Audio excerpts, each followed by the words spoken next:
My never I say ma PENDREAM TV. PENDREAM TV there, I see them yopo. Had accrued in excess of 10 billion Ghana cedis. Where's that money? What's happening? Why are we not able to raise from my sources some $50 million to buy fuel, to power plants? What's going on? Well, thank you very much once again for the opportunity.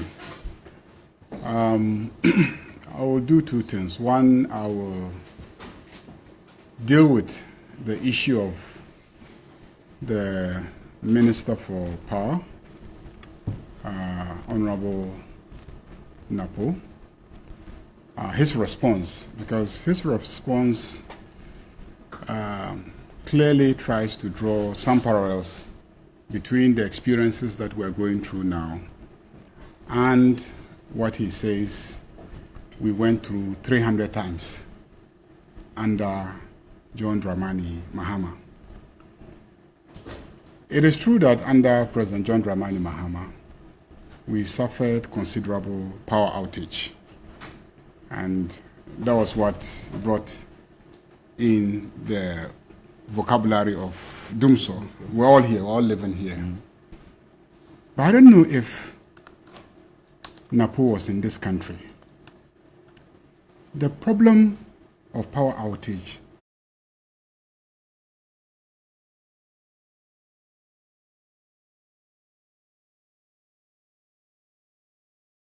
John Dramani Mahama.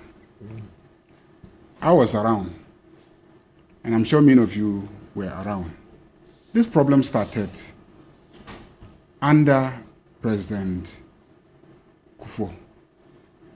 If you recall, we were so desperate to try and resolve the issue that people like Reku Broby went in and brought gensets that were later reputed to be toys, and even there were allegations that they were running on aviation fuel and all sorts of things. If you recall, it became a major national scandal that in the desperation of the government to deal with the problem, they had gone to bring us toys, some like 2 megawatt power plants and etc.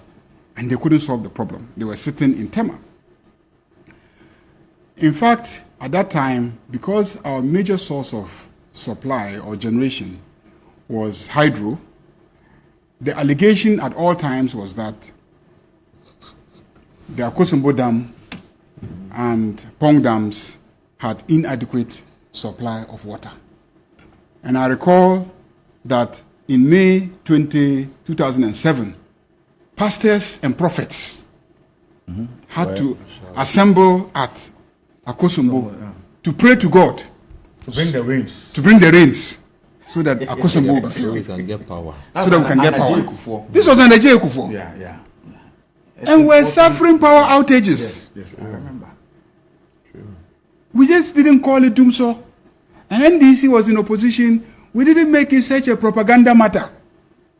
We all admitted that it was a national problem. And how did it come about? Like he said, as a nation that is seeking to develop, as you expand, your economy expands, your power consumption needs also expands. And Rawlings had come with an ambitious program of extending electricity to all parts of the country.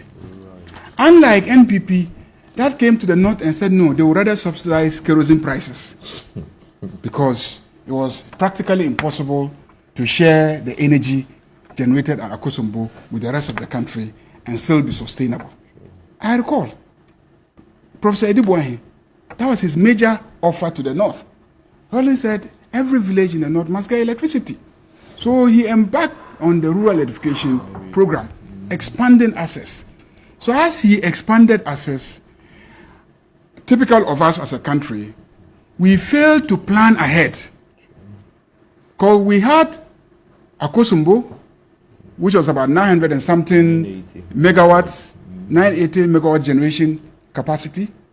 Then we had the World Bank also sponsor Pong, which was like a 150 or something, 160 megawatts, adding to the 900. So we just had a little over 1,000 megawatts installed capacity. And Rawlings took over in 81. And then in 82, Pong started. I get the situation. And by 83, he launched his ambitious program to extend electricity to all parts of the country. So by the time Kufuor assumed office, okay, our demand had increased beyond the capacity of our various hydroelectric power plants.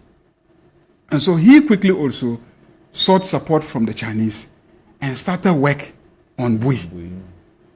He didn't see the completion of Bui. Bui was completed under President Atamels, which added 400 megawatts. So the early days of Atamels, things were generally okay. But the days of Kufuor was fraught with serious problems of power outages. And he tried to solve it to the best of his ability. But again, it wasn't adequate. So when John came, just after Atamels' era, our demand continued to soar and our generation capacity hadn't expanded. So we're faced with the problem once again of Dumsor. Let's say generation shortfalls. And he decided to face it head on. Of course, I also believe that there was some panic reaction. I have to be, I like to be very honest about things, okay? Indeed. When my side makes mistakes, I say, we made mistakes. Absolutely. As part of the panic reaction, we oversubscribed to arrangements with, independent power producers. But it's also the uncertainty in the sector. In a sense, it could be panic reaction, but then also it can be a positive thing because you could be accumulating so much because you are looking at the future. What will be the case in 10 years' time? It will not be needed at the time. Would we need all this? And then secondly, we also had the facility of the West African Power Pool, which was an arrangement where if you generated excess, you could sell to the rest of West Africa. And West Africa had agreed and started constructing the infrastructure for the distribution across the sub-region so that anyone who had excess capacity, your neighbors could rely on you. You just spoke about how Burkina is still relying on us. You talk about how Togo is relying on us. You talk about how Benin is relying on us. You talk about how we are relying to some extent on Ivory Coast.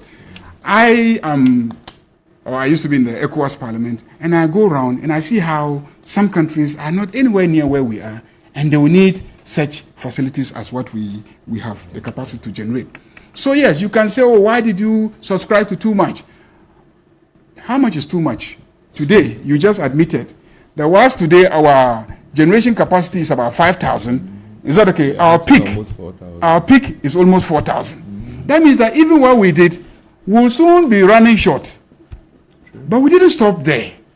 After subscribing to, privatization, liberalization of the sector, and then opening it up and allowing people to come in and generate, we then realized that you needed to also deal with the distribution system. And that's why we had this arrangement with America, MCA Compact 2, and said, let's invest that money in the power sector, the distribution. Because if we solve the generation and we don't deal with the distribution, we wouldn't have solved the problem. So the visionary John Dramani Mahama, who you underrate, saw the need to deal with the distribution aspect and committed Compact 2 to dealing with the distribution. So funds were secured. You came and you called the bluff of the American government. They should take their money away. You came and started us with some unprecedented scandal of giving such a strategic asset to political cronies who had absolutely no capacity to solve the problem until Ghanaians rose up in arms before you could back off. Worse still, we admitted that the problem of the sector had generated huge debts, legacy debts. We had to convince Ghanaians, you oppose the passage of the energy sector levy. And we said, look, it is essential to comprehensively, it is essential to comprehensively resolve the energy sector.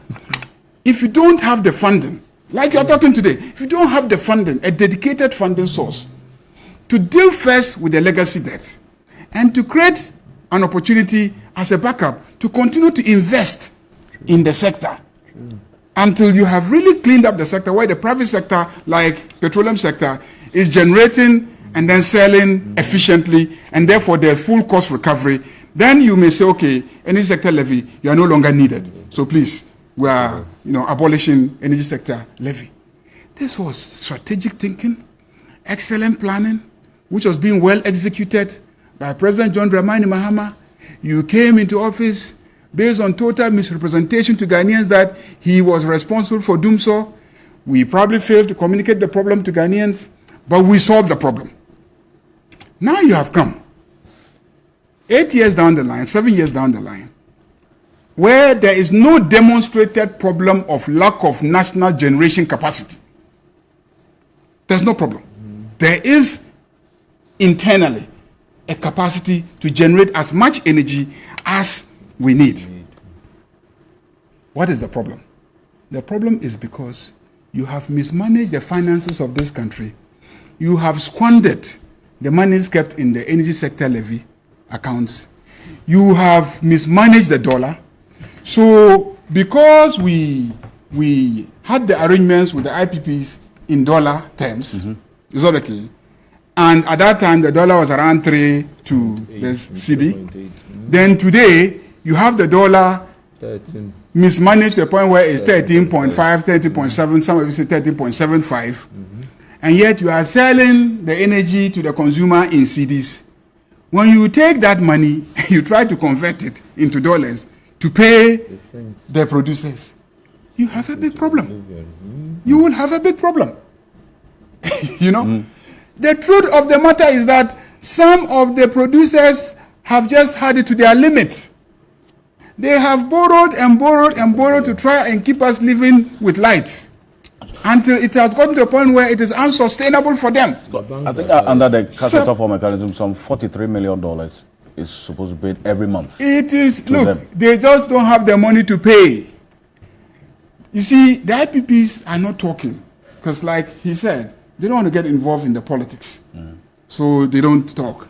But those who know what is happening in the energy sector, who are friends there, who you call and ask, but Chief, what is happening? They would say, look, talk to your people to pay us. He hasn't told you that he's old, but just say, talk to your people to pay us. So basically the problem really is that they are not being paid. And they are not being paid because the government of President Akufo-Addo and Bawumia, who claim to be financial messiahs, who could solve the problems of this country financially, have so mismanaged it that even basic electricity we can't pay for. That's what it is. So I agree with, what do they call it? What's his name? Napo, that the Dumsor of John Mahama is not the same as the Dumsor of Akufo-Addo. Because the Dumsor of John Mahama was an inevitable development. But the Dumsor of Akufo-Addo is the recklessness, the epitome of a reckless government that has destroyed all the infrastructure and opportunities for creating a stable power generation system. That has destroyed all the systems put in place to create a stable financing of the energy sector. That has exposed us with the recklessness in the management of the dollar. So I asked about ESLA. And so how can the Dumsor of Akufo-Addo, which is self-inflicted, be the same as the Dumsor of John Dramani Mahama, something that he inherited, had no way but to plunge into it. But like the brave man he was, he confronted it. He even fired his ministers who promised to deal with it within certain timelines and failed him, all as part of his effort to strategize and get us out of it. And by the time he left office, he had taken us out of it. That's why the first 4 years you are boasting that we kept lights on for 4 years, and now that there are problems. How much did you generate in the 4 years that you can be boasting that you kept lights on for the 4 years? How much did you generate? How much in generation capacity did you install in the country? It was John Dramani Mahama, resolve problem. So that is the situation. So I can sympathize with my very good friend Napo, because when the truth catches up with you, sometimes you get frustrated. You don't even know what to say again. Would you support that call for an audit of the energy sector levy? There's a lot I can say against you. The ESLA. I refuse because to do the politics. there is a call for an audit of 4 years with 7 months. I refuse that. I refuse to do the politics you are doing. You are saying that The only problem there okay. is generation of power. You refuse. Exactly. But you're saying the only problem is only generation. So once you generate, Dumsor is solved. That's what you're saying. You are even ignoring the whole value chain. And you're saying that because you generated up to 5,000 and you admit that there was excess. I mean, this thing we are doing, you think that is what solved the people's problem? Okay, and you think you're saying that you solved it before we came. Hey, are you sure? I'm sitting here saying that. You fired your minister who promised that if within a short time he hasn't finished, he himself will fire himself. So he couldn't do it. He couldn't do it. There's nothing saying that. We have to see the issue about power is transient. Your microphone solve it. Don't do politics. Hold on. I want Duncan to just conclude on this matter. Yes. Lawyer, one of the things we have really failed, that has driven us to where we are as a nation, is the planning bit. As a nation, I agree with that. I admit it. The government has really failed woefully. You embarked on a program called One District, One Factory. How are you going to power that? You have gone around commissioning projects, right? You should understand that once these projects, these factories, once Central comes on board, he would need power. Once you are commissioning, cassava factories, starch factory, if every factory you commission, under the One District, One Factory, right? Planning should tell you that they will come and consume power. And you think they didn't do that? If we did, we won't be here. Oh, really? We won't be here. Really? You see, lawyer, I would say this. Beyond the first 4 years was the need to have added something, right? Again, some of the power plants would get obsolete and old. Thank you very much. Then we decided also that Ameri should not sit in the Western Enclave. We should move it now to Kumasi. Yes. Forgetting that the gas you would need to power Ameri is not in Kumasi. Okay. So we shoot our own selves in the foot. We don't plan.